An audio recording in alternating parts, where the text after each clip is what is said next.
the WNBA still has hardship issues, despite Caitlin Clark and these rookies like Andrew Reese boosting up the viewership. Um, they sitting here trying to, beef and, instead of, uplifting who bringing money to the league. That's my thing about it. If Andrew Reese is bringing money to the league, Caitlin Clark, but shout out to Andrew Reese too. They bringing money to the league, and these people still now. It's a problem on how the money coming into the league. Y'all been broke for 27 years since the inception of the league. Oh, now you trying to make a white girl the face of the league. Hey, I don't care if they made Marvin the Martian the face of the league. Y'all so broke, y'all shouldn't be begging.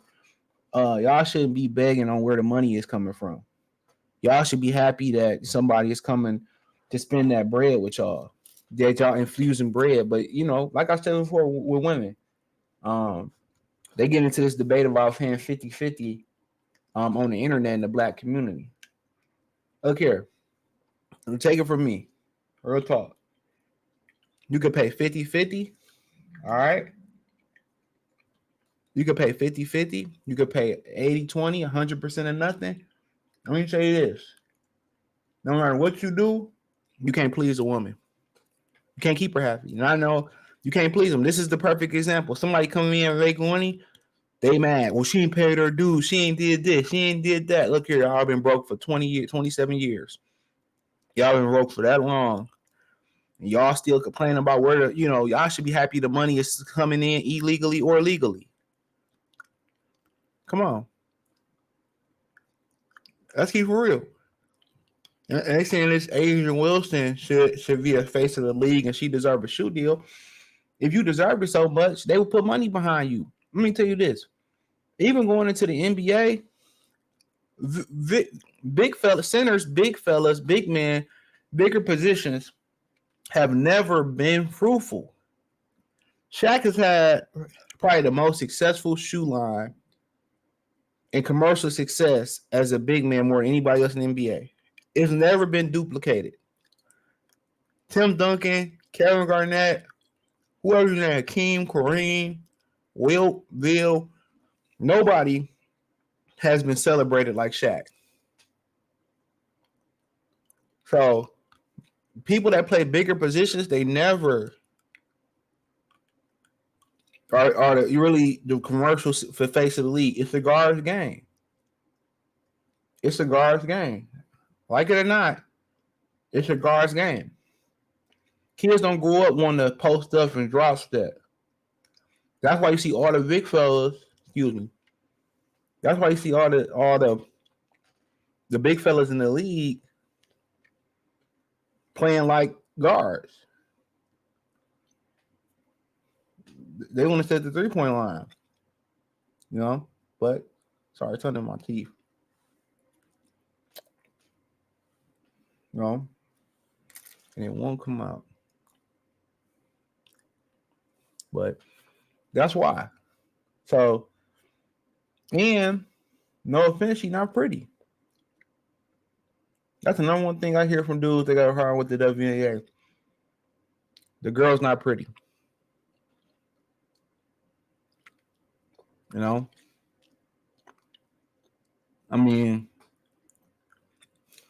they don't play good enough. I mean, it is what it is, right? But he said one boom season won't close the hole in the WNBA's balance sheet. He said the league and team will lose about $50 million this year, according to the Washington Post. WNBA only sees 40% of its own revenue, report says. It says that the WNBA is having one of the best seasons ever. The viewership is at an all-time high. The attendance is at a 26-year peak compared to last May. Merch sales went up 756%.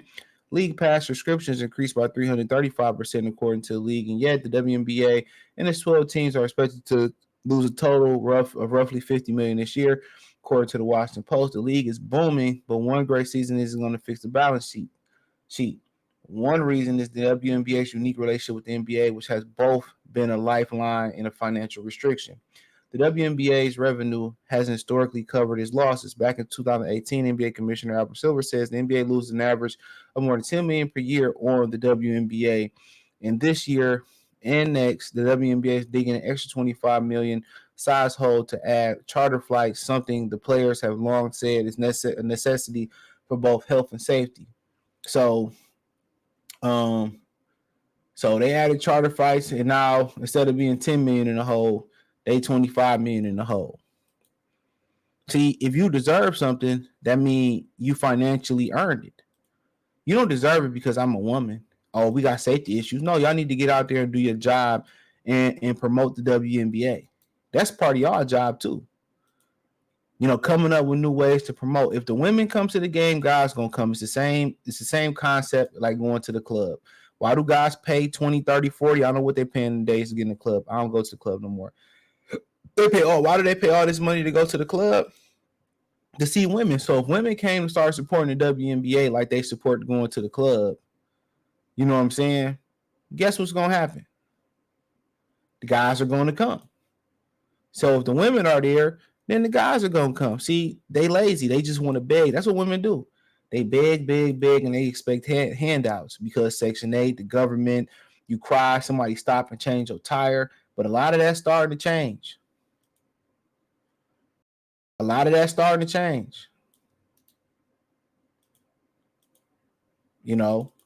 The women on the internet talking about using and abusing dudes.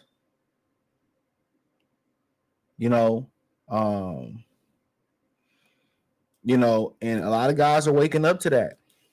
Okay, y'all independent, y'all strong, not holding the door for you, not doing that for you. I'm not doing shit for you.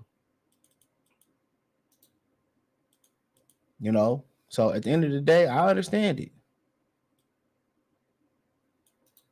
I really do. They want to holler, scream what they deserve. You earn what you deserve. You deserve what you earn. And if they say, you deserve a domestic flight, y'all been how y'all losing money? Y'all should be, Greyhounding y'all asses there. He said NBA massive coffers and influence have helped the WNBA stay afloat, grow through the years, including now as the pair goes up for the new media rights agreement. It's beneficial for the WNBA to stick with the NBA for these negotiations. Commissioner Kathy Ellenberger Burt told the Post, quote, if we're only there for 4.5 months, how attractive is that? But we in the NBA are maybe the only sports property that can give 330 days of live programming almost an entire year. That's hugely valuable subscription platforms. She said the two leagues also share marketing efforts and several team owners. We don't care. Don't nobody care about that shit. Most times in the summertime, nobody watching no WNBA. Watching it because of Caitlin Clark and Angel Reese, that little y'all beating up on the white girl. That's what they watching it for. So if you didn't exist, they would have 24, 25 million extra dollars in their pocket. So don't nobody care about watching the WNBA. This little boom, will it be a peak, an anomaly, or will it be the trend? Will it be a trend? Did the peak be the anomaly or be the trend? If I'm the WNBA and the NBA, I cut their asses off. Now, honestly, all this shit they talk about dudes and men and Me Too movements and don't call me by my number, call me by man. I've been with to cut them off. But he don't want to support Ice Cube's league, which you wouldn't lose $10 million at Ice Cube league. You will gain respect amongst the players. You'll gain admiration, and it'll be a retirement, transition for these players to retire and be successful after basketball. But they don't want that. They want these players back in the ghetto, back on their knuckles. Go see what the Milwaukee Bucks owner said about Adam Silver. Women is disrespected men. These women in particular have disrespected men so much, and then ask and shame us for our support. Absolutely not. At what point do we strap our nuts on and say enough is enough? Honestly. But while the WNBA sustained by the NBA is also some ways drained by it. Some ways they benefit no way. I don't care what she was talking about. The NBA receives about 40% of the WNBA value and outside investors. WNBA raised $75 million from Nike and NBA owners. The NBA itself and others in 2022 get roughly 20%, leaving the teams and players in the WNBA with about 40% of its own revenue, the Post reports. But unlike the NBA, in which the players evenly split the revenue with the team owners after the league office takes its portion, Players in the WBA see less than 10% of the total revenue. Y'all don't have no money. Y'all don't make no money. So ain't no revenue to split. Y'all don't bring anything to the table. The single digit portion can go up to a certain revenue threshold are met, but it's so far there has not been because they ain't promoting, they ain't marketing. They too busy being angry. They too busy looking manly. Nobody want to watch it, honestly. And nobody want to watch a woman play a match. Most guys don't want to, or people in general don't want to watch women play a sport because that's masculine to them. They don't like masculine women. Just being honest. I'm not saying I'm one of those. Last season projected revenue set between 180 and 200 million according to Bloomberg after its 102 million 2019. He said a potential CBA renegotiation could address the portion problems head on, but only a certain extent. Even if the players double their share of the revenue and split teams cut the money, they'd still be making only 20% of the total league revenue, far less than half than players. And they're not bringing the money NBA and NFL players are. So let's stop comparing that to them. Please. Let's stop that.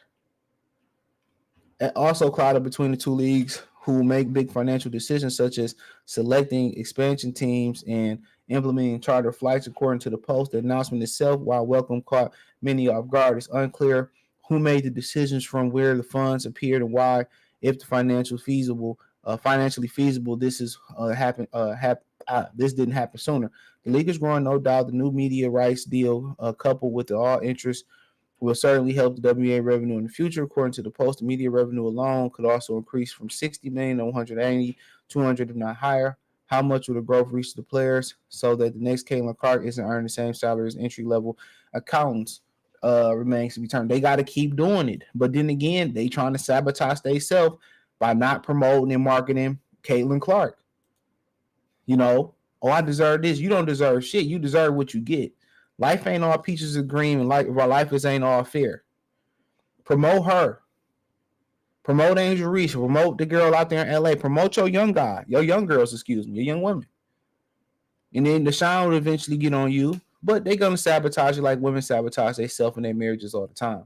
But hey, check out the music entertainment playlist. Check out the current news playlist. Check out the NBA playlist. Hit the link tree. Find me on X, Instagram, Spotify, Anchor, Cash App, Venmo, PayPal. Check out the Patreon. Appreciate the love and support. All that's in the link tree. Peace.